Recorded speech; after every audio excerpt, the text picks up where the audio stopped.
Hello everyone, this is DGTAOS, DGTAOS, Doodle's Guide to Animating Object Shows Rebooted.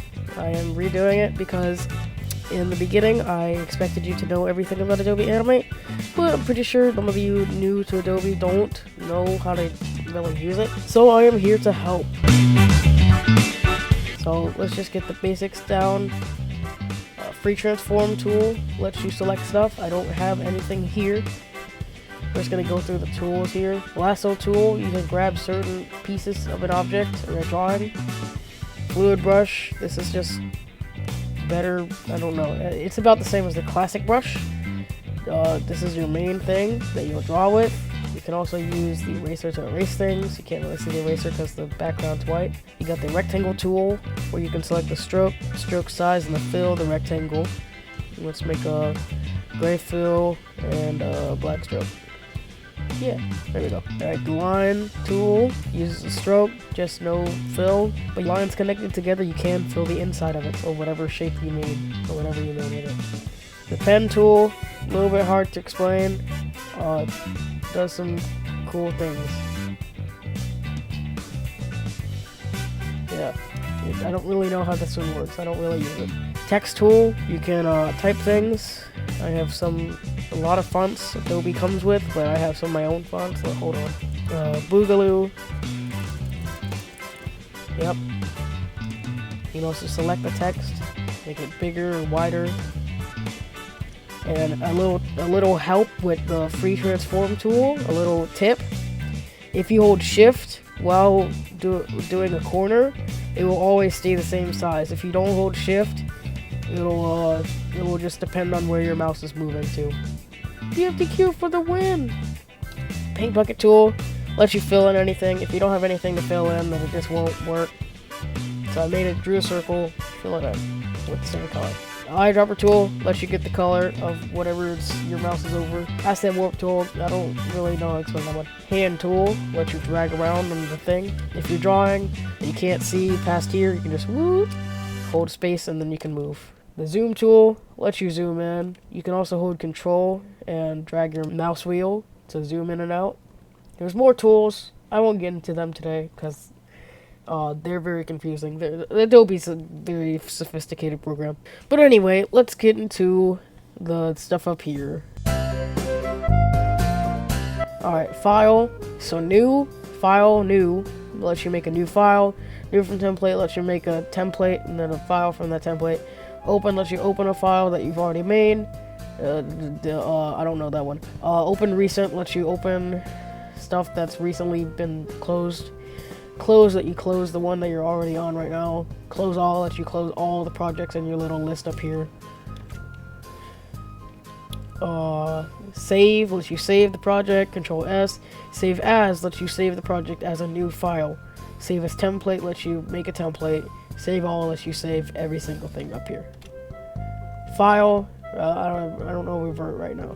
Import to stage and import to library are very important. Import to stage lets you import things directly to like the main area of Adobe of your project. Import to library lets you import over here into this library. The library pretty much holds a lot of your files, your audio, your symbols. We'll get into that later, alright? But export lets you export image, a legacy image, a movie, video and media, a GIF, or as an asset. Assets are like more complicated symbols. It's hard to explain. Convert to, I don't really use these, but you can search these up because I don't know how they work. Publish and publish settings are like, I guess, the settings of your publishing because they have quick publish. Exit just lets you leave Adobe, I guess, and it just closes it.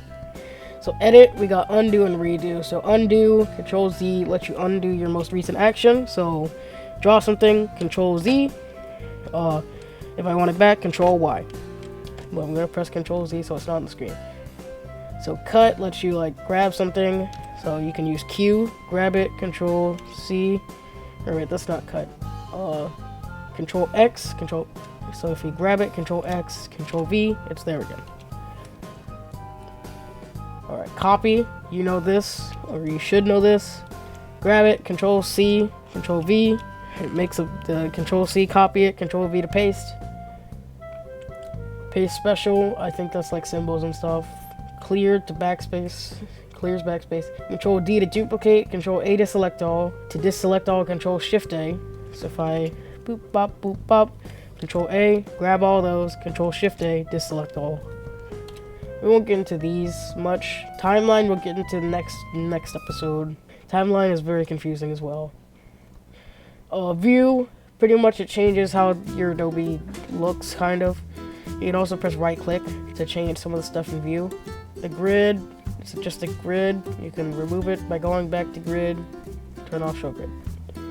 Guides are pretty nice, so if I draw a leg and I want them to line up, it'll show a little guide, like while I'm moving it. Those are some wonky legs. View, snapping, also kind of that.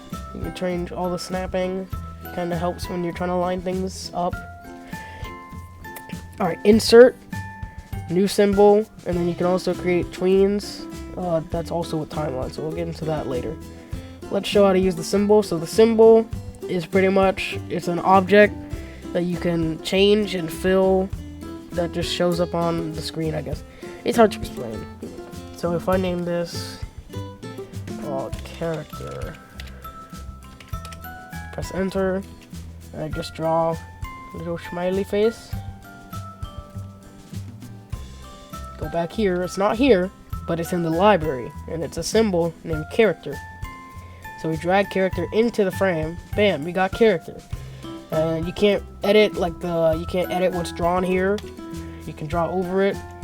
It's not really gonna make a difference though. But if you go into the symbol and change it, it will change like every single character. So if I make like Control D, like 10 characters, and I change this, like just this one, change it to green, all of it changes. Very cool. So modified document, you can change the settings and stuff. Timeline, get into more later. Text, you can change the stuff with text tool. Commands, haven't really never gotten to that. Control, press enter to play, blah blah blah blah. You can probably figure these out on your own if you have Adobe. Debug, usually you don't really need debug that much. And window, this is important here. Alright, so window, you can pick a bunch of different parts of your workspace, I guess. So, what I usually like to do is have the edit bar, timeline, tools, and the library. I also like, where's it at? Frame picker. Frame picker is very handy. So, alright, let's show what frame picker does. Insert new symbol, symbol 1, don't really need a name. But, down here, if we give it multiple frames of drawings, and just do one leg over here, one leg that way, or probably a leg, it's more like a check mark, but whatever. Check mark that way, and then X. Just need an example. So yeah, so now we have our symbol. If we add frames to let it play for like about a second, it's gonna have a wonky seizure. So if you go to frame picker, this will let you stop it from just looping forever and ever and ever. So loop causes it, to loop. Play once lets it play the animation once and it just stops at the last frame. Single frame makes it that frame until you change it. Reverse play once is just gonna do play once but backwards. Same thing for reverse loop. It's just gonna play it backwards forever. Alright, pretty cool. If you need any more help, I would just recommend searching up all these and what they do. I don't really use much of the other ones here, but that's about it for the basics of Adobe, like for the main components that I would use. I don't really have an animation tip for this one, but yeah, that's about it. So that's all for now. That's the main components of Adobe so far. So later we will get into animation, because this is DGTAOS, to animating object shows. So, alright, bye.